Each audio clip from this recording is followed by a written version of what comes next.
Pesa moi l'osso avec caméra. Papa Kisi Mungu avec caméra. Tiens, les alakatins. Tiens, on va faire ta famille la bango. Et c'est Bajaka caméra. Fini. Distraction. Azalaka kulula lelo akoma batiser. Aboye distraction. Asali bilanga, asali baba. Johnny Kabamba, ebeti bilolo. Mais yo comme distraction na kata ba ministre. 2 millions détournés. Natamo c'est les morts, c'est les bungu. Basangi bekona malonga. Distraction. Yango Johnny Kabamba alobia. Tuboka batabo ba parti politique. Tola Yamboka. République démocratique du Congo. Mboka nanga Ilizungi Doboyi Jeme. Longo la caméra. Ouais. Opération Yambonde pour la Moussambo, la distraction. Yambonde pour Nimouka, Olori Kubango. Pour les faits, pour les faits. Peuple. Dans les soucis et de savoir qui sont les responsables des milices équipées des machettes qui ont été déployées avec la police dans la rue pour réprimer la marche du 20 mai dernier et mettre fin au comportement malveillant des gestionnaires des entreprises publiques qui, suite aux dictats des politiques, sont devenus des bacheletières de ces derniers. Le député national Ados Nombassi, Élie de la Funa, est allé déposer une question orale avec débat adressée au FFM de l'Intérieur suite à la répression dont a été victime plusieurs militants de l'opposition et la proposition de loi modifiant et complétant quelques dispositions de la loi numéro 08 par 009 du 7 juillet 2008 portant dispositions générales applicables aux établissements publics des 80 au niveau des services courriers de l'Assemblée nationale. Le leader de la FUNA Dos Nombassi fustige le comportement barbare des éléments de la police qui se sont donnés aux bavures policières à outrance le 20 mai dernier. À l'en croire, le VPM de l'Intérieur doit venir s'expliquer sur ces bavures policières et du fait que le gouverneur ait autorisé les activités politiques des deux camps différents le même jour. Nous voulons savoir quelle est la quintessence de la formation de nos policiers en République démocratique du Congo. Quel est l'équipement accordé à la police congolaise? Nous avons vu pendant la marche des policiers circuler avec des machettes, des policiers circuler avec des chevrons 4 carrés, tabassant les militants.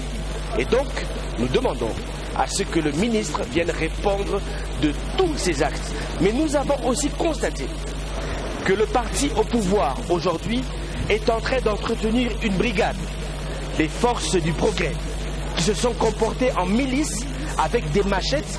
Ils se sont attaqués aux militants de l'opposition.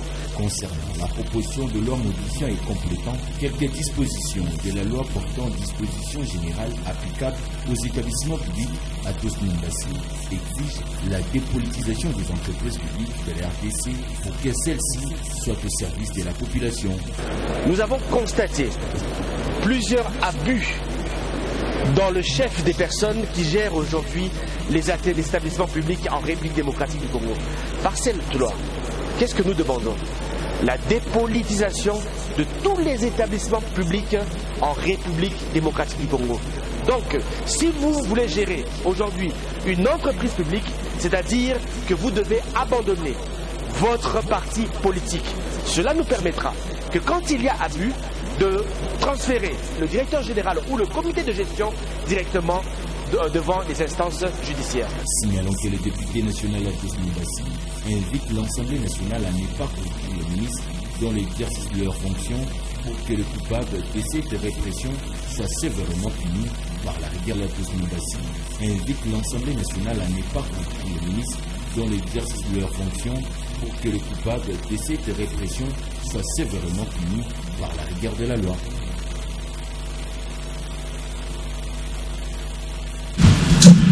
Très bien.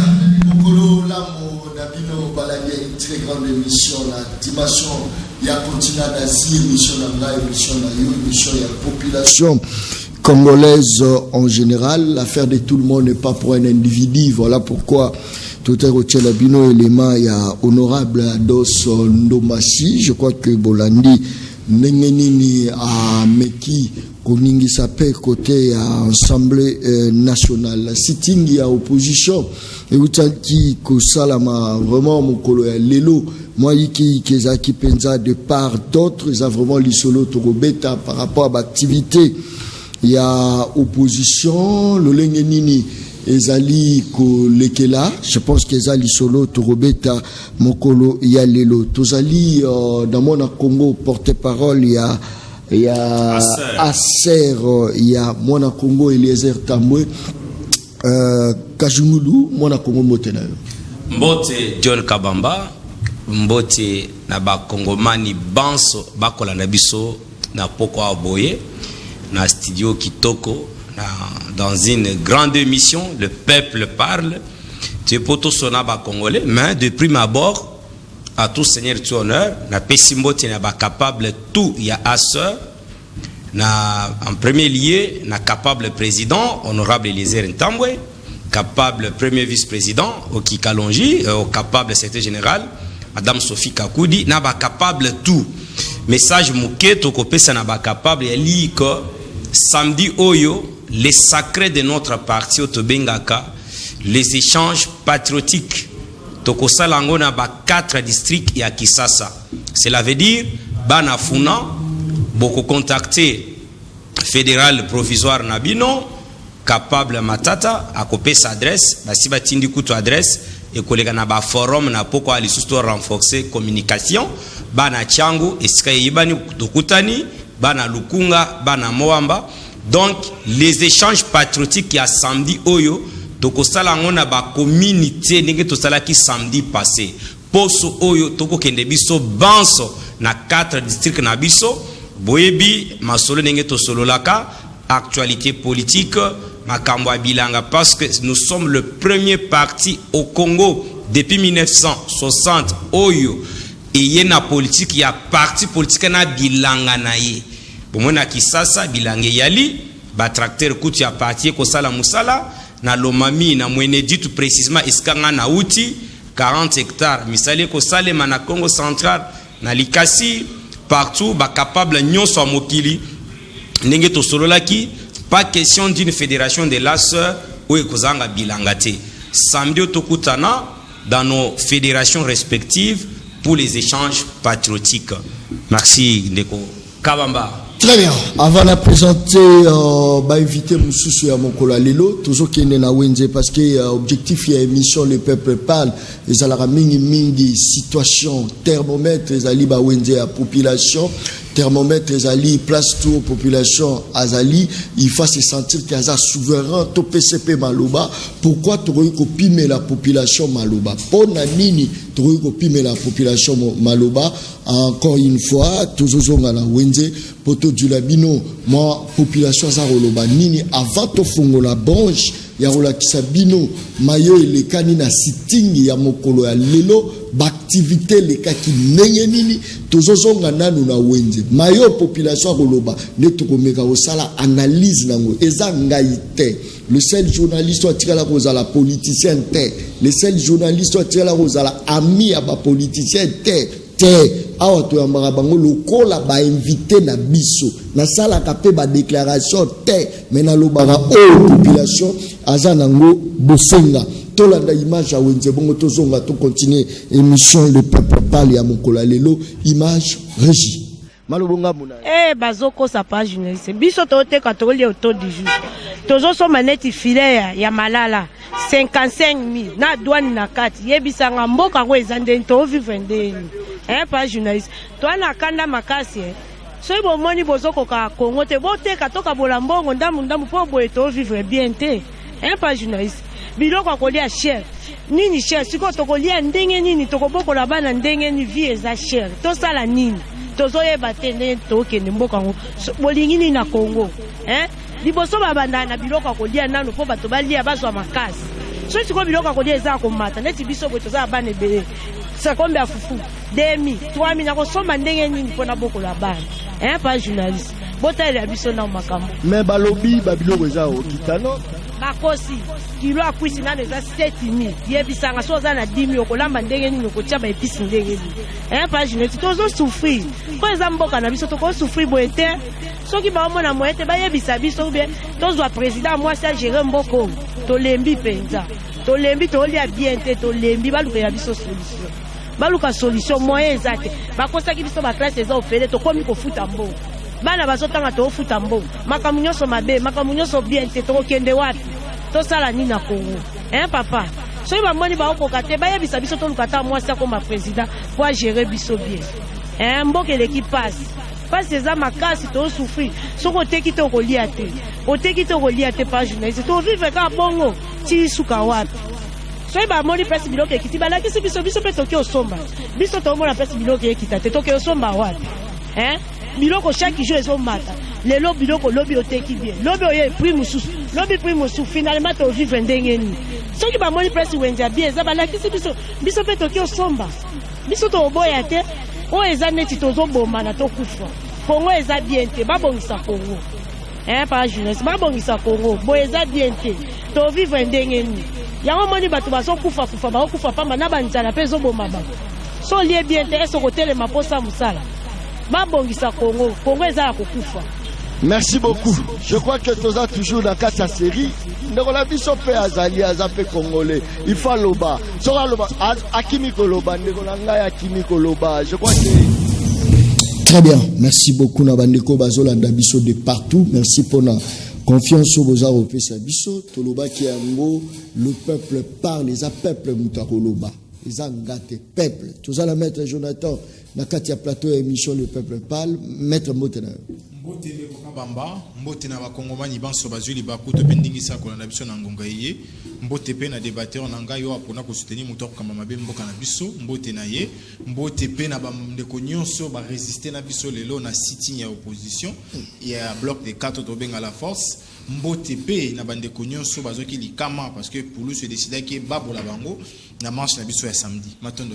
Merci beaucoup. Toujours directement na Wenze place au thermomètre Zali, on l'a mis interview à maman point de vue na rapidement mututo au ramassan avant to côté actualité tali maïeo et ça mina sitting. Malobonga mina. 2010 2009 to banda konsomba kilo ya cuisse à rotil ezaka 2200 francs. À bouillir ezaka 2340 francs. Non 2350 francs. Ndewa ezaki prix à cuisse. Mais le moment le billet est commis 7000. Donc, et multiplié fois 3 plus 1000 francs. Maman en a raison. Avant 2019, tu as un pistolet, moko 100 francs. Na 1000 francs, on a mis 10 pains. Oui, non, on a pour ceux qui ont balé belé. Mi balé, tu as mis mbala moko batondi. Ba me liti ba ke classe. Tu as un bunde na masangu. Na 1300 francs. Oba nikisa 1500 francs. Le bundeli. Oba nikisa te. Et il y en a 3200.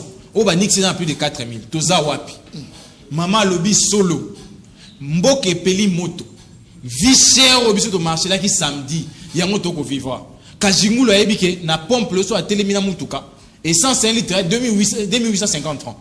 Alors que maintenant sombango 1700 1800 ba ne mbenke leki. Kajingulu talanga na mamba solo yebi na ko sate.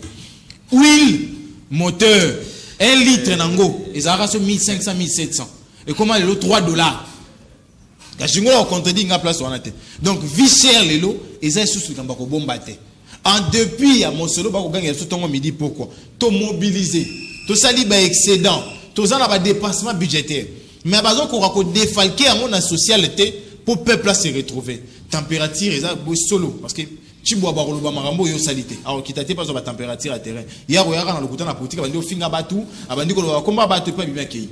Mais yo la kisi biso température ya société, ndenge nini batu ko il faut quoi parce que kolia il peut monter sur ma casse maman lobi, il faut kolia nan peut monter sur ma casse. Qu'est-ce qu'il faut to ko banda to vandi maman na papa bazo bunda parce que maman tikeli papa bula muke bana bazoko lela libu munzala. Mais comment faire pour le résoudre problème est lié directement na eloko ka libu ma population non likambo ko lié eza karaté pose na makasi et ça pose à la paix à l'aise pour na retravailler très bien balobaka le ventre affamé na point d'oreille donc moto à l'été à tout bando tangi essayer de tongo ti 19h ayo ke le côté donc au père de séance à cour wana sans qu'il y a comprendre quelque chose très bien donc il faut nécessairement que la personne puisse être assis moralement parce qu'elle est liée à Rolanda cour no malamu et puis on sala ba nota bien yami balé moto aza na capacité ya koliate ya kozoya koliate misule ko mara pai pai ndio moyi parce que moyibe ko makasi Donc il pas capable de quoi aussi ma machette poison localia. Donc l'État devait d'abord améliorer les conditions de vie des populations pour éviter à ce que nous ayons des détourneurs, pour éviter à ce que nous ayons une classe sociale déséquilibrée, pour éviter à ce que nous ayons des mécontents qui vont se transformer demain en Koulouna en rebelle. Est-ce que ce passe ces alignes maman Roloba il faut tout écara Congo argument on a tout soutenir yango te bien que bande quoi pouvoir ba un argument au Teka Congo. La preuve c'est que base sécurité na biso. Ba pesi yango EAC. Et ainsi dans battre la mabé na biso. Alors que sur la souveraineté et la constitution auto consacré pour mboka na biso, biso ne faut sécuriser mboka na biso. Donc argument wana na osenga na mama aloba yango mingi mingi te. Pour ça le bien bato IDPS na bato union saké ba ko se saisir nango ba profiter. Biso to lobi Congo était kamate. Mais toko travailler de manière à ce que bato ba kamba Congo mabé. Bato ba imposer biso nzala. Telle la déclaration du président en Zambie. Alobi demande moko officiel té Salema de la part de l'État congolais avant d'arriver. Il y a un ministre qui a mais comment un ministre s'est déplacé pendant que. Demande de salimité. Vous imaginez un peu. Alors que déjà dans le mois de décembre et l'année passée, importateur va alerter qui. Bah stock autozan nango est commis kokita. Donc l'État congolais fallait avoir précaution déjà pour éviter rareté à Bunga lelo na Katanga na province na grande province à Katanga na de Kasai. Fallait l'État congolais anticiper. Mais ce qui l'État a en mesure à quoi anticiper, ça veut dire que l'État a émis mon sang a été. Ça qui combien à plus de 110 000 francs. Pourquoi? Parce que l'État n'anticipe pas. Ce que l'État faut anticiper. Et ça soit pour éviter qu'il faut anticiper, tout pas en manquer pour anticiper. Très bien. Kajumulu. Est-ce que le loto le baquete za mameza expression utilisée batte kata kongo to kabolata biteni to kabola mbongo wana parce que ezala bato oyo bazo bénéficier na bien ya Congo. Mais bato musu baza ko bénéficier la ngote bango basengi mingi te basengi ka ke kolia ezala moi na facilité ba trouver biloko kolia. Est-ce que l'autre le baké non le pays est paralysé et les gens qui paralysent le pays ce sont des gens qui nous gèrent malobonga muna. John Kabamba merci. Biso toza ba tout respectaka ba maman makasi mais liloba o maman lobi peut-être zappé au moni caméra micro. Et quand il y a maman loba bongo, ça arrive. Mais on a coupé sa suite logique. Les loyo, mutwakoya na micro na yo a lobby que vie eza cherté na Congo soit biloko e matitalo tie na zando ali mutwa lukuta. Très bien. Il faut qu'on reconnaître pour tozana basi tozana ban. Bakina kazando ango. Toute semaine passée madame Akinda ki azunga lobi moyen te. Donc c'est une réalité. Mais Nabiso en tant que responsable, net parti Nabiso à sœur. Président Oyangai capable Eliezer Ntambu. À l'écart n'a perchoir l'Assemblée nationale. Tant on va voter la loi électorale à lobby pour que une liste d'un regroupement politique, d'un parti politique, et à l'accepter, soit et à la déclarer recevable par la CENI, à condition que parti où on a présenté 300 hectares à Bilanga au Bakati. Ba ololiye. Ba député aux hommes ba parti ba ololiye. L'intérêt à la kinine.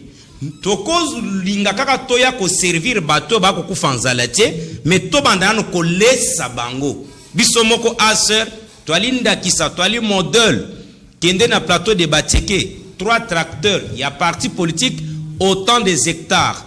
Moi-même, na outi ko s'enrôler na Mweneditu, mboka na ngai place na Postilaka.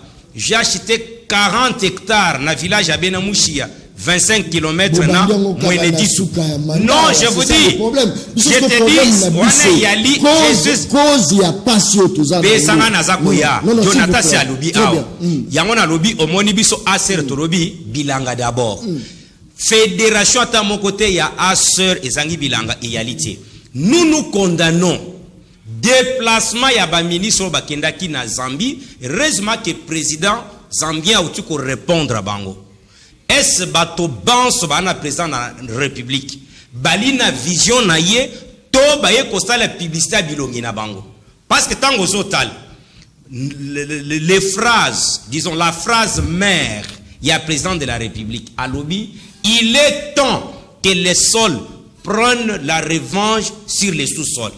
Mais ce que Otali Lelo Oy, ministre de l'Agriculture, 4 ans passés, à part José Mpanda, quelle est la politique agricole oyo appliqué pour na kolesa ba congolais et alingi que président atika présidence aya na département ministère na ye apc makanisi nenga kosala ici les liés il y a créé ce que nous appelons la banque agricole pour accompagner les fermiers kopesa bango makoki. Ça se passe na Zambie nengo zomo nango boy o meki côté kata un carré ya nini oyo ya mabele baye bakangisi yo popo na bango ils estiment que mabele nde vina biso c'est le biso bako kata bilanga tango iso kende na plateau de Bateke c'est compliqué kota na Gombe John Kabamba kota na Gombe très bien nous sommes en train d'atteindre loko yake toko koma ne oyo banda ko benga à l'époque Kalina et community ville kaka ya ba mindele toko tekela kaka ba muzungu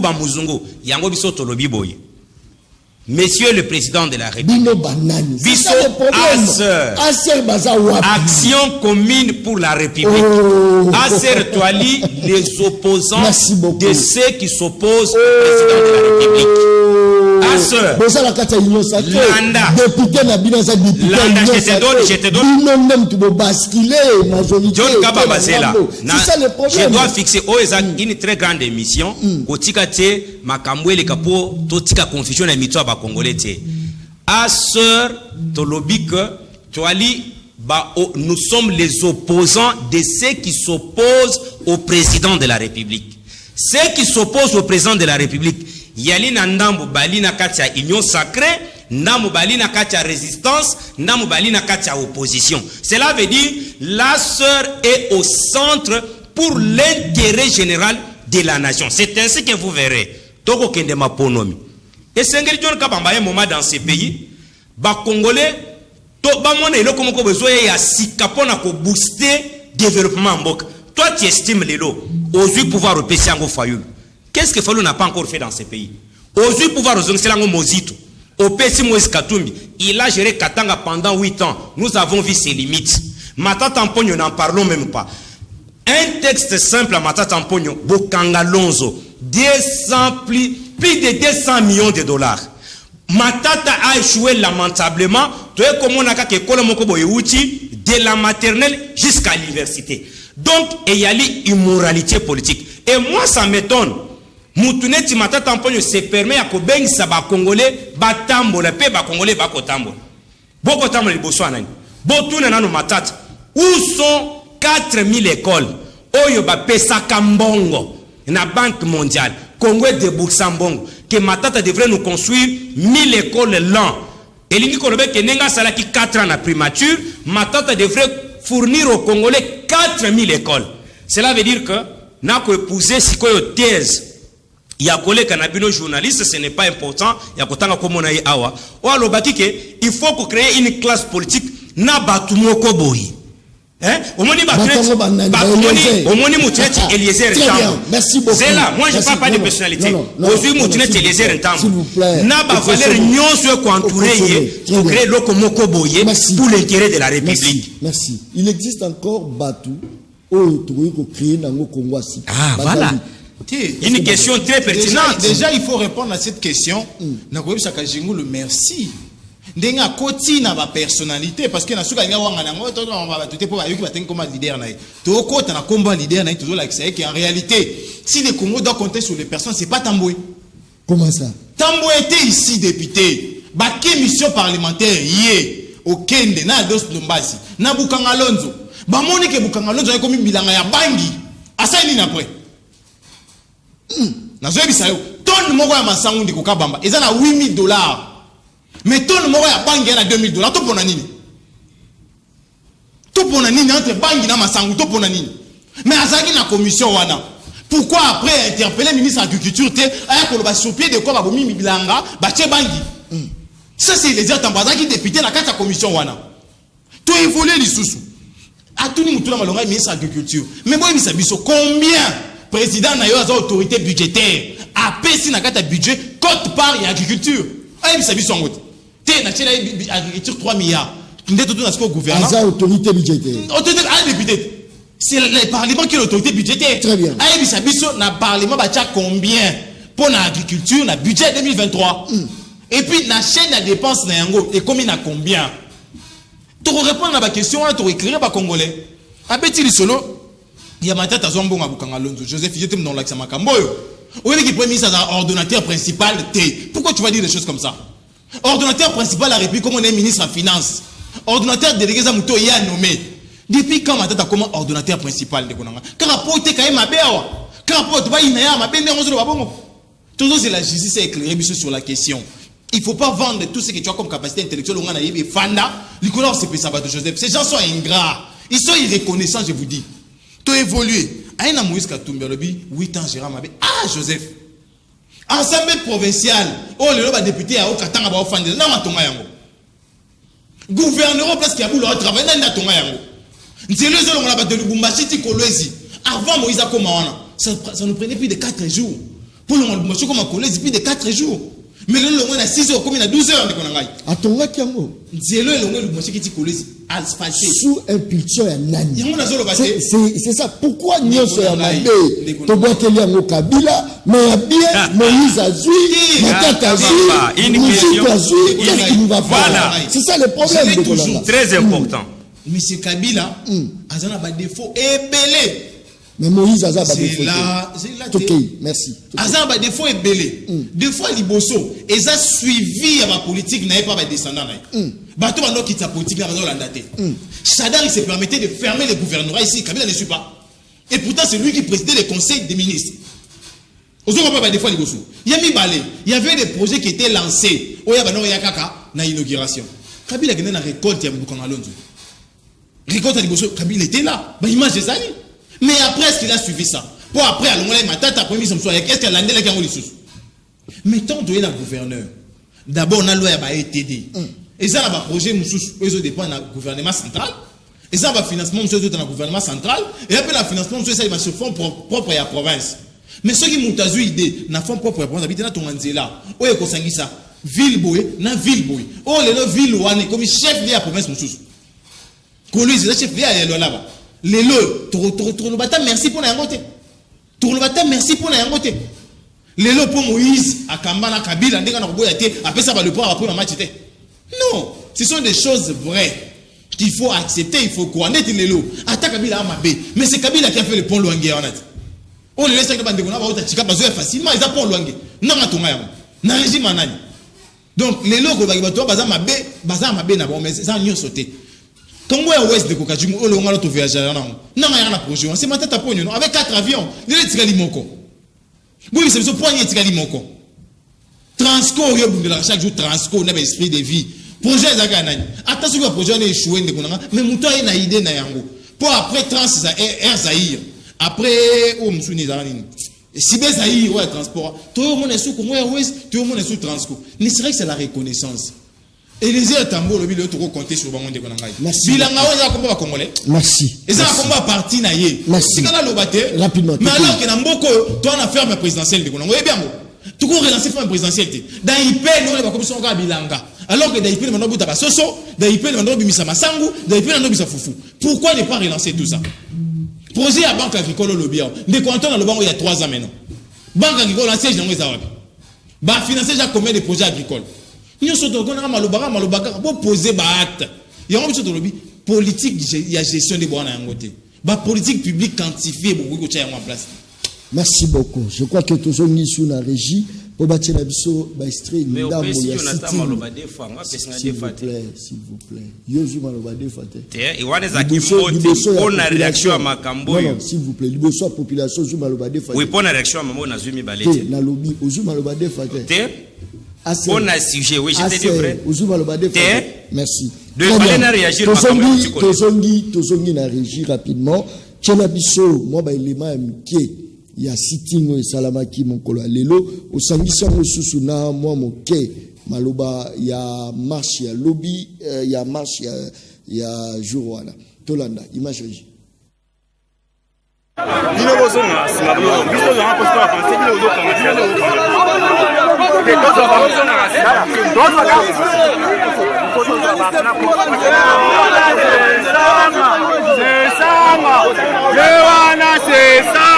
ayena moto yewana sesa bino bozonga simablo biso za posto a penser bino bozonga bino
Le leader Matata Mponyo.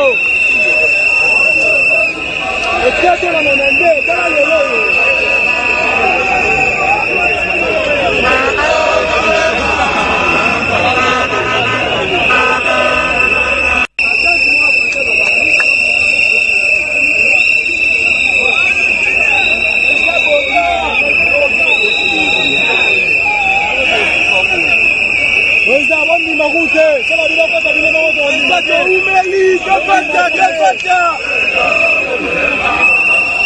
le leader Matata Mponyo. Et c'est la monende, dans le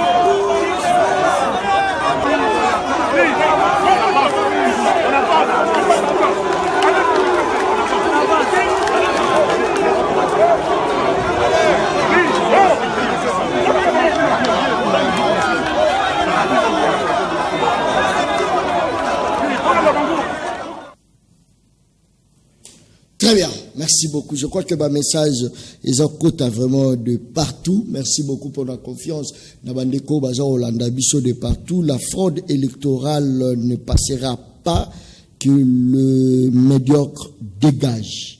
Message ya bandeko Batamola na sitting ya Mokola Lelo. Malubonga muna. John Kabamba, Maïna Otikomonawa, c'est l'expression de la démocratie. Et là, tout droit, te féliciter président Félix Tshisekedi parce que la monarchie mokoku toi telemi ake komona mwana moke ba policier ba brutalisaki malgré ba policier malgré maye petua ne pas salaki comme il est mineur ba kokaki ko se comporter bongote mais loko moko esalinga pasi na ntima na ngai iyali quand je vois le président Martin Fayulu azolo bake bozo mabanga bobamba bango ah vinanga o mate ya Philadelphie to eza résistance ndé lobi na yobo donc Martin Fayulu biso to encadra na ba marche na ba Henri Mutombo ici je vais citer les gens au moment où toke ne marche moko bato akabila ba beta vie Fayulu eloko na mutu evimba mutu ba mema Martin batike na hôpital c'était moi et Henri Mutombo que je cite ici. Les lois li porte-parole na AREP. C'est pour dire que c'est un la ba valeur ya bitumo to bundaki. Si tino ya yebit, j'ai dit saint to banda ko sala tout moment. Mais ici avant to kota na dossier à makambo ba si tino yo na lever na ba kivoque makambo ne ko na ngai au tikoloba Jonathan que j'aime. Mais mon frère wali jenwali elenge yo détruire nanu mboko oti oyibi nanu mboko oti Tu n'as jamais détourné. Mais comment tu peux prendre part à défendre un monsieur comme Matata Mponyo? Pour ton information, Matata Mponyo, quand il fut Premier ministre, c'est lui qui était aux finances, monsieur Kitebi. Il était ministre délégué aux finances. Délégué aux finances. Donc, les derniers décideurs, c'était Mponyo Mapon. C'était Matata qui avait la dernière signature. Rappelez-vous que quand il a succédé Mozito va botter les signatures et pas Joseph Kabila. Ne défendons pas l'indéfendable. Au lobby commission, au tangiba médiocre neti, au tangiba okende banini ba kitaka. Mais je te dis, le président capable de les à l'écart du haut des perchoirs, à condamnant du fait à Kolongola et l'okwane comme bilanga poba kende kosal kolona diamba. Côté les millénaires et l'okwane yangoti le salemati. Pour ton information, tant au lobby que bilanga ya asser et yali ya parti, non. Ngai na cadre asser lomami na mwenedit 40 hectares. Famille na ngani ne kolia biloko à 40 hectares. Et yali toko pesa ndakisa. Aujourd'hui, asser au pouvoir, nous c'est l'agriculture. To les sabato. Na kopesho ba fait. Au lobby que Moïse Katumbi a géré les Katanga. Mais allez-y, Lelo Masuka est en train de faire acologie les lois, batozana atamai eau potable, na Sisi Masuka. Moïse Katumbi, quand il fait gouverneur, à Tekatina Pilipili, kende na mode économique, il y a espace Grand Katanga. Bako sepele na Moïse té. Moïse alanda bango tina ba brique kwiti. Il a tout vendu. Et puis là, Musubino Bobo Sanak. Vous voulez nous dire, quoi ça va congolais que si nous n'avons que Kabila a échoué seul. C'est que Kabila a échoué seul, Matata Mponyo avait bien travaillé, Mozito avait très bien travaillé, Bati Lukwebo avait très bien travaillé, Mbonsoko Diakwanga avait très bien travaillé. Non, si Kabila a échoué, il a échoué avec toute cette bande de ces gens. Et idem que Félix va Kabila a échoué avec les Bochab, Kabila a échoué avec les Matata. Merci. Et pour les limites de Moïse Katumbi, dites-moi, tu es en face de moi. Pesangayata réflexion moko constructive. Au Moïse Assasala pour l'intérêt de la République. Soit penser moko à dictat pour l'intérêt de la République. Quelqu'un qui est incapable de condamner même les Rwandais qui nous agressent. Vous voulez que demain ce monsieur passe président de la République. Bah Congolais va aller sous député. Et puis, tu as l'erreur, député. Juste à cause de 10 000, 5 000. Vous prenez toute une tribu, vous victimisez contre plus de 400 quelques tribus. Moukebaï et l'autre là, si c'est Saf. Quand vous prenez par exemple, Makambo Nyonso, Balobana émission, Tolande na Bino Nyonso. Et quand caché Bango na Bambongo, Bazwa qui pas Moïse, et Kota la Bakongolais, ici les liens pour fixer Bakongolais, comme ça, Bande Konabiso a né Congo. Ils n'ont pour rien à propos, il y a Saf. Et quand caché, il y a une petite famille, Nambongo à Moïse, Baliak. Ici, nous sommes dans l'option de l'unité nationale, l'intérêt de la République. Merci, s'il vous plaît. Il y a avocat. Non, s'il vous plaît. Il est avocat. Il est avocat. Tu peux me donner par quel mécanisme juridique aujourd'hui on peut revoir le bureau de la CENI et celui de la Cour constitutionnelle? Très bien. Par quel mécanisme juridique? Merci beaucoup. C'est compliqué. Est-ce que tu vois le bacu, les policiers na biso ti bajisaki na défense wana, c'est parce que bazaki attaqué toki maloba kuna bimi na monoko ya mwana Congo fayulu koloba bobeta bango mabanga. Est-ce que lelo toloba personnellement que bon marché na bino calmement, mais bon kotisaki bato ba memaki provocation, voilà pourquoi la police agisaki lelo toza ko mona wa sitting et salabi to quitter motomoko azoki malobonga mna. Désormais, chaque jeudi, tu as la sitting de CENI. Chaque jeudi, la force, ils ont constitué 4 leaders dans la formation politique. Ou baki c'est PAC, ils ont un parti politique qui a gagné. Tu as la sitting de CENI. Joseph, c'est difficile pour nous. Il y a que revoir le cours constitutionnel. Mais pour la constitution, article 158, il y a la constitution en Congo. Oh, il y a un peu de voter pour voter. Et le biboye, président de la Cour constitutionnelle est élu pendant 3 ans. Kalouba fait une année 2 mois. Où expliquer le mécanisme? Non, on a juriste, on a avocat, on a juriste. Oui. On piège, nous te comprendre. Il y a ce qu'on y éviter que le mécanisme est ça, pour une légalité. Non, ça c'est le principe. Les bureaux déjà installés aujourd'hui. Par quel mécanisme? Non, je te fixe. Je n'ai pas l'intention de déranger, mais je te fixe seulement. Non, l'ibis que je dois te fixer. Dans le lobby par rapport il y a principe il y a raison mais par rapport à ça débat. Et puis na ke musika règlement intérieur à cour constitutionnelle na constitution et puis si 3 modes au mutako le moyen la cour constitutionnelle 3 modes décès démission na ce qui arrêté sikeye même mutuna na ngaya malunga mutu ana mandat ya 3 ans bako tirer au sort. Tout est simple à moi. À la mandat il y a 3 ans. Mais va tirer au sort dans une année 1 mois. T'as la gouvernance, il y a autre gouvernance. Ok, sous Moussika. On a dit détournement, matata détourné, jusque-là, retient qu'il n'y a pas un jugement. Donc tu ne peux pas faire des allégations gratuites. Je n'ai pas parlé. On est soumis. Pourquoi tu déranges des missions? On est soumis à la vérité ontologique, qui est la vérité judiciaire. Il est présumé innocent. Un ministre délégué aux finances, un ministre près du président de la République, un ministre près du Parlement, c'est un ministre plein. Et d'après la loi, l'ordonnance qui organisait le gouvernement en son temps, il était lui l'ordonnateur principal et non le premier ministre. Joseph retient ça pour la vie.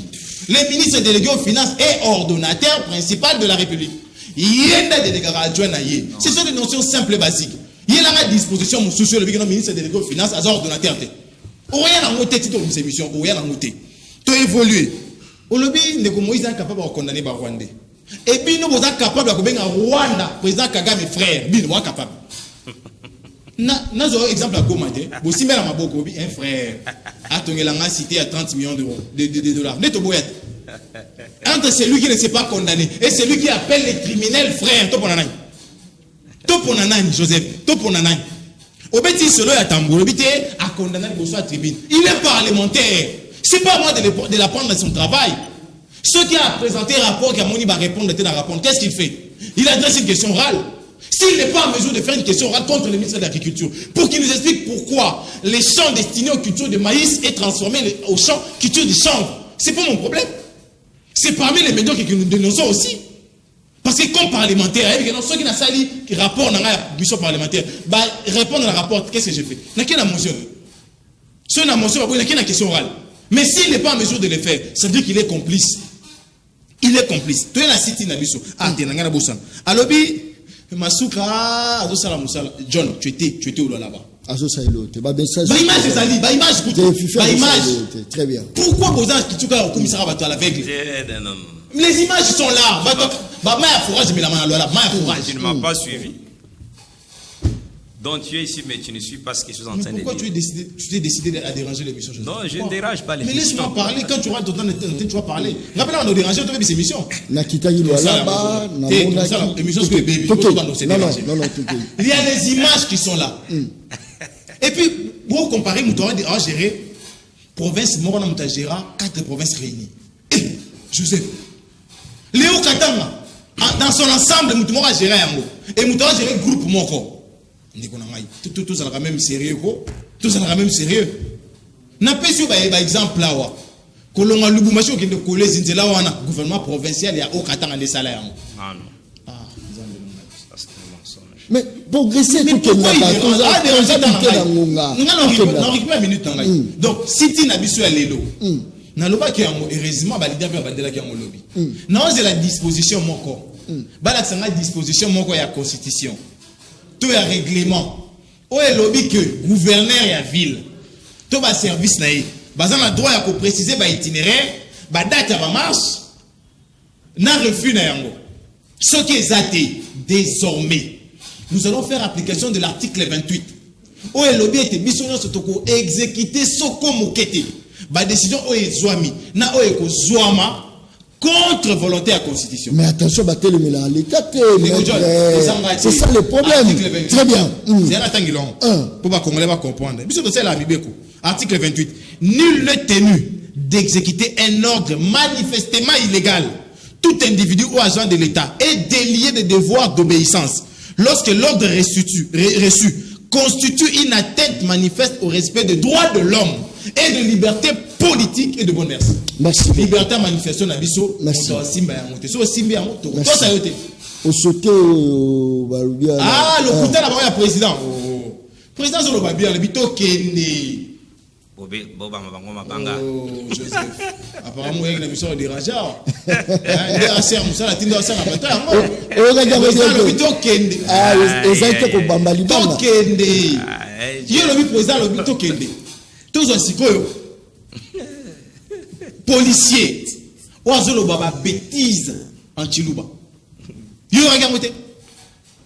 Quand peut te traduire en moté. To qui sous musika. Policier a ko babo la bona moké bongo. Voilà. Bakondana qui ont déjà. Merci beaucoup. Bonjour, je vous suis depuis Colésie. Demande d'abord à votre invité là. Est-ce qu'il est déjà à Colésie où il n'y avait pas de l'eau? On a un message de côté Libiso à partir à Colésie. Ça c'est très bien. Je crois que Batouazo Landabiso un peu partout. Bayo Kapé Sony Toza Rolanda parti à Bandundu passe l'équipe Nzama Kasi na kati ya Mboka. On a un message de Komelinga Patia. Mon Congo. Est-ce que tu penses que non, face à l'opposition, au Batelemi, Basangani vraiment ensemble, est-ce que tu penses que beaucoup de dribbler? John, merci. Et Alina, ma question, Moussou na Simba quitté. Jonathan Alobeli, Congo Airways, Transco, Esprit de vie. Ce qui consiste encore une escroquerie dans les chefs de celui qui était Premier ministre, Mata Tampogne. Parce que ce qui est na Transco, tangu kaka balance Transco mundele wana ye kokende atikaki na caisse mbongo ya 25 bis tout neuf kokende na ye baye ko renouveler bis na Transco à l'événement il a arrivé à Félix Tshisekedi au pouvoir depuis bango ba créer Transco avec 500 bis batikala ko renouveler ti esprit de vie ozolo ba kende ko tuna mituna bango ba pesela ki batwana nyongo ba biso ba ke ko pesa batuna $55,000. Et ça a été très mal géré. Imaginez un premier ministre a créé un grand programme de esprit de vie. Aucun décret, aucune décision, il a créé le quoi non sur le plan de la légalité. Et si Kanalingakina Simba est bien ça que il a tenté de dribbler Nangaina opinion mais na kozongi sayo. Parce qu'en droit nous devons distinguer les principes, l'exception et les préalables. L'article 158 dont il a fait appel ici. Et qu'on va attendre dans la légalité, il y a bureau selon les délais. Mais je te pose la question, net membre, il y a opposition. Aujourd'hui, tu as sur 3 provenances. Il y a animateur, il y a cour constitutionnelle. 3 baoutakana initiative personnelle et propre du président de la République. Misat Moussoubakouta na parlement réuni en concret. Moussoubakouta na conseil supérieur de la magistrature. Mais les lots oyo. Parce que si tu n'as pas John Kabamba, objectif ya si tu n'as pas et y a li, token de dialogue, tout revoir bureau ya seni na o ya cour constitutionnelle. Ya on a tourné que mutuna. Par quel mécanisme juridique peut-on aujourd'hui renouveler les 2 bureaux? Et Mozito, vous avez déjà dribblé. Mozito ana mutuna na plénière kuna na seni. Oh boyebi très bien. Moïse dont tu fais allusion ici. Programme à 145 territoires élaboré na bureau na bango na ba oyo alobaki ke bazabana bazaneti bana makanko ba mema bango na gouvernement oyo soki Christian Mwando. Et vous oubliez que Moïse est dans sa confusion légendaire. Il y a que à gérer na Joseph Kabila étical une année à fin de mandat Akimi Kabila. Aye ko buba ba congolais ko mona bango neti bazoba ako confondre ba congolais na ba italien te. Ce qui est papa na bango za italien za na makila ba italien kati na ye ba congolais ba na makila ba kimbango ba lumumba ba kasavu ba Etienne Tshisekedi ba fongoli misu ba moni clair lelo aye abeti ba kopo moko ba ntala ba million na zui na kati ya union sacrée a rebifé opposition mutu boko rouler na eloko wana escroquerie de 3 leaders oyo ya les leaders districts communaux Parce qu'il faut retenir que parmi les leaders, mon côté a l'ancrage national. Bango nyonso. C'est ça que nakamwa kwe moko boye na Louisa Iskaba ponaka esili. Fayulu na Kisasawa ali ko couvrir ata 4 districts. Vous prenez Matata Mponyo à part Manyema Eska Tongi, a Tongeli bana Manyema école. Bayebi Matata wapi. Et qui peut faire confiance à Matata Mponyo? John Kabamba. Bandeko bako kima élection. Biso toko milengel. Na uti mwene dit toi na sensibiliser base na ngai. Toko senga kaka kadim. To lingite makambo ya konome batu. Soki Jonathan sali bafana ebo PC. Soki Kajingulu na sali bafana ngabo PC nga. Parce que biso na asser tolobi faire la politique autrement. Dire les choses ndenge yali. To moni fichier au bauti ko sal. Au lieu bokende ko sensibiliser baba sanabino boko le ki Satan jeudi saint. Boko landaka makamoto sala kilobi. To pesi bino chance. C'est la démocratie. Bon continuer. Mais nakati na bango. C'est lui qu'on est en train de rouler c'est Fayoulou. Parce que Fayoulou, je l'ai dit avec ma main droite sur le cœur. Fayoulou est parmi les successeurs potentiels de Félix après 2028. Il est parmi, je l'ai dit. Là, je insiste. Et puis, on appelle ça que Martin Fayoulou conseille. Il serait mien. Parce que Wali Moutou à l'école, il y a Tshisekedi wa Moulumba. Par quel mécanisme et avec quel intérêt Fayoulou peut s'associer avec Katumbi Lelo? Lobi ba finganaki. Bango ba Jonathan ba Fayoulou ba lobaki ke Katumbi n'a jamais soutenu campagne électorale il y a Fayoulou. Mais les lobos sangani pour quel intérêt? Et l'homme ne sangsi bango. C'est ça Mazalaka secrétaire général, il y a ensemble pour les changements. Ici les liés faut distinguer l'ensemble pour les changements et l'ensemble pour la République. Parce que l'ensemble pour la République, c'est un jeune parti, mais ensemble pour les changements, c'est ça Ngazalaka, secrétaire général. À côté, à Kitika pour la campagne électorale, na Louisa Boye, la kabakata photo ya Félix. Beau voter Félix, beau voter Ngaï. C'est ça le problème. C'est ça la très bien. Merci. Il y a Toka population. Oui, c'est la Toka population. Ngana Sengi Boy, Biso Azer Tolobi Boy. Tomi Lengel. Eza l'union sacrée. Eza la bande kwa opposition. Na ba couleur na biso ya Asero Tokope Sabino Kalamingite, oye comme biso na élection. Topé sa Congo. Na maboko ya baye bako travailler pour l'intérêt de la République. Entre les 4 leaders de l'opposition. Na ebelo bazana kati ya union sacrée. Na monité mutoto kocha elika excepté batuneti ba Jean-Pierre Mbemba o komone ke bako sala quand même musale ko lengi sabakatumbi. Le travail que fait Jean-Pierre Mbemba aujourd'hui fait trembler les gens. Yango moni bakomi ko boutique ba biloko bakomi kutu ba mukeba bazolo bake tangu Mbemba kenda ki Serbie awa ake ko comploter lokomoko contre Kabila. Kabila c'est un individu tout simplement. Ça demande quoi? Si on veut récupérer Kabila aujourd'hui, ça ne demande pas mobiliser Batounyoso. Qu'on ne jette pas les discrédits sur Jean-Pierre qui est en train de faire son travail comme Premier ministre à la défense. C'est un ancien rebelle connu. Merci beaucoup. Très bien, 1 minute rapidement. Dans 1 minute. Mais c'est ça, c'est un ancien rebelle. Ils sont tous rebelles. J'oublie. Mais le banc, j'oublie ça. Non, je te rappelle seulement. Moi, je te rappelle, toi. Ça t'engage que toi, mais moi, je te rappelle. 145 territoires. Alors, ils ont boutiqué dans mon bureau ensemble. Ah, tu ne me suis pas. Monsieur, Joseph Saul dérange les autres cette émission. Parce que là, tu commences à le faire exprès maintenant. Non, tu me suis pas. Laisse-moi parler pendant mon temps, s'il te plaît. Je te respecte, respecte-moi. Parfait. Comme cette émission, 145 territoires et projets. Mais nous n'avons pas besoin de London. Nous avons un conseil des ministres. Les orientants, on a ministère en plan. Pourquoi saluer quelqu'un qui a posé sur la binoté? Et puis on t'a commandé avec beaucoup de légèreté. Tu as évolué du sous-sous. Alors, il y a Katumbi Fayoulou. Mais elle va dire que c'est qui Kabila? Kabila, vous ici pendant plus de 37 ans. Vous avez travaillé pendant une année ici. Kabila vous a dit que c'est Kabila qui vous a laissé le pouvoir.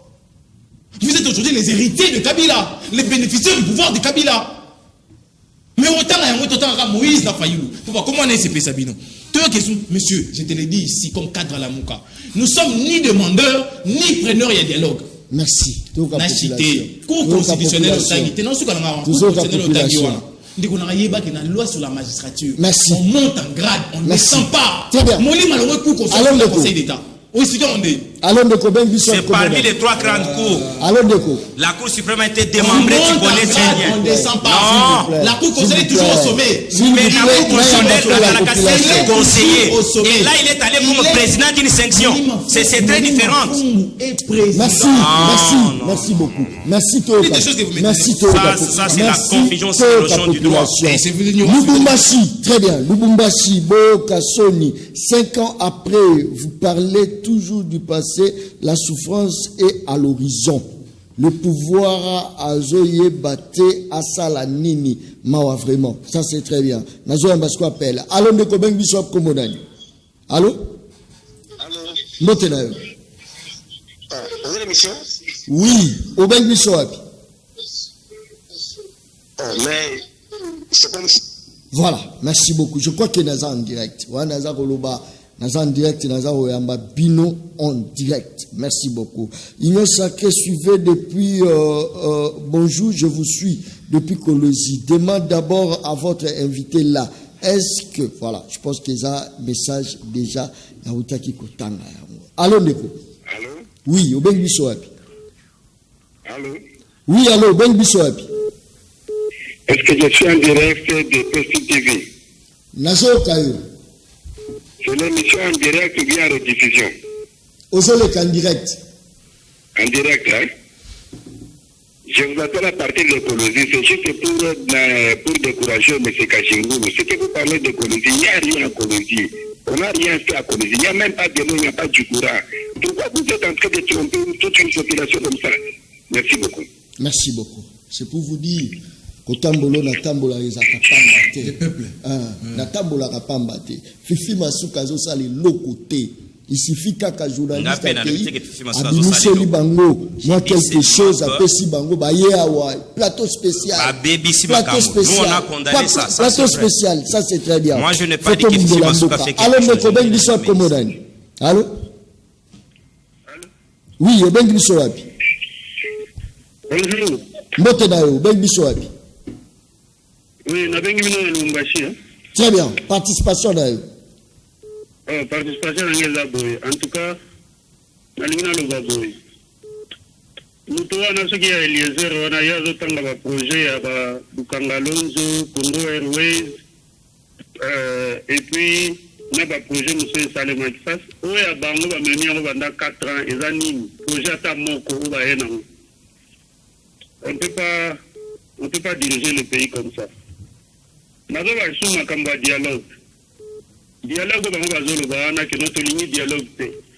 Nous avons eu pouvoir na fraude, na dialogue, merci beaucoup. Très bien. En tout cas, le projet n'a fait un mandat. Le projet va faire un mandat. Merci beaucoup. Très bien. Alors, de combien de Bishop Komonani? Allô? Allô? Allô? Voilà, je pense que saturation est à Penza en ligne. Bonjour, monsieur les journalistes. Tunandeko Oyo Alati Chemise, Soki Moïse Katumbi, Azalaka Mutumabe. Pourquoi Kokosa Azwaka enveloppe na ye il y a $100,000 pour la construction ya stade ya Mujimai? Voilà, je pense pas, je n'ai pas bien compris. Allô, Ndeko? Allô? Oui, Eben Biswapi. Allô? Eben Biswapi. L'amitié depuis Kolwezi, mimi napenda kusema Mswahili. Likambo zate. Mimi napenda kuintervenir juu ya ule bwana moya wa Aser mwenyeko pa plateau pale. Aache ile mambo yako na tuna mambo ya Kolwezi. Iko na tulumisha maroshi mwenye tuko na vivre Kolwezi mwi calvaire yenye tuko nayo. Mwambie aache. Aache vraiment. Daisha kwa rate manda yabo bende pembeni paka bale 4 opposition bale mele ndio taba soutenir. Merci. Merci beaucoup. Wana Kolwezi, Fifi Masuka, Ozoka Musala, Ozago Sala kuna. Je sais pas bafutaka bakonzi pona nini, pona souffrance to pona bonheur. Allons de dernier rappel. Oben Biswap Komona. Allô? Oui, allô? Oui, allô, Ben Biswap. Allô? Allô, monsieur John. Oui, Oben Biswap. c'est ingénieur Ize Kaimbe na Kolezi. Na Kolezi. Point de vue na yo. Na lobi boye makambo ya Kolezi awa monsieur Masukana honorable Mouyej, c'est compliqué, il y a pas de la vérité dans les pas la tête. Alors bon ça moi angele mingi. Donc conflit à Mouyej na fifi et ça a toujours la complication. Alors si la faute de vue par rapport à émission na Kobaboy na ndekolabiso ya Bayulo. Pour comparer Dila il y a Joseph Kabila avec Dila ya Mobutu. C'est tout ça la vraie comparaison. Il y a 4 ans, là où il y a une examen compliqué. Ce que nous avons la vraie comparaison à Dila, tout ça, il y a Mobutu, mais il y a Kabila. Il y a tout parce que nous avons ça. Merci. Merci beaucoup. Très bien. Tokomi Nasuka. Tokomi Penza Nasuka émission. Une minute, Kazumulu. Dernier mot. 30 secondes. John Kabamba. 30 secondes. Au moni, na moni neti na dossier à Kolwezi, bah tu vas regarder bien. Ce qui va intervenir par rapport à dossier à Kolwezi, bah le qui est le Kamalonga et l'Ikunate. Cela veut dire que même Moïse, pendant ces 8 ans, il n'a rien fait pour Kolwezi. Mais que tango bango ba kukomisa que Moïse a sali a géré katanga na mobimba na yango. Aujourd'hui Kolwezi wana ti lelo, nous avons les informations, les amis qui y vivent. Ba lobi kutu atama ya malonga komela égalité yango ngana lobaki aw ke na resh na yeko bakse koloba ete to kike maman na ko bunda. Pour que améliorer quelque chose. Pour dire que si ce plan-là, il y a Kolwezi, il y a Katanga, le Messie a échoué. Mais pour la cité, il y a opposition. Vous êtes dans les droits de les faire. L'article 26, c'est qu'on peut se manifester. Merci beaucoup. Très bien. Mais bon, parce que la distraction, il y a chaque jeudi. Merci. Très bien. Merci beaucoup. Parce que Félix Tshisekedi, Félix, très bien. Jonathan, 30 secondes. La population, s'il vous plaît. Merci beaucoup. Jonathan, même ce qu'aujourd'hui, ba mort nyonso o ba kwea le 30 juin 1960 bozuka ba kombo na boche na seni boche na candidat citoyen Antoine alors même pas de devoir. Le processus est devenu irréversible, chers Congolais. La tangente que nous avons pris maintenant, pas question de faire demi-tour. Chaque jeudi, le rendez-vous est pris, la sit-in devant la CENI. Merci. Et continuellement, la force vous tenant informé de toutes ces actions. Merci. Monsieur, ne me dérange pas. Merci beaucoup. Ne me dérange pas. Qu'est-ce qui se passe? Très bien. Merci. Qu'est-ce qui se passe? Merci beaucoup. Très bien. Merci. Qu'est-ce qui se passe? Rapidement. Ceux qui font là, qui ont des décisions dans un peuple, ils doivent imposer un mot. Donc, il ne faut pas nommer Binot. Il faut éviter ça. Moi, je suis en train de conclure. Laisse-moi finir mon temps. Et les autres, il faut aider ton communicateur, non?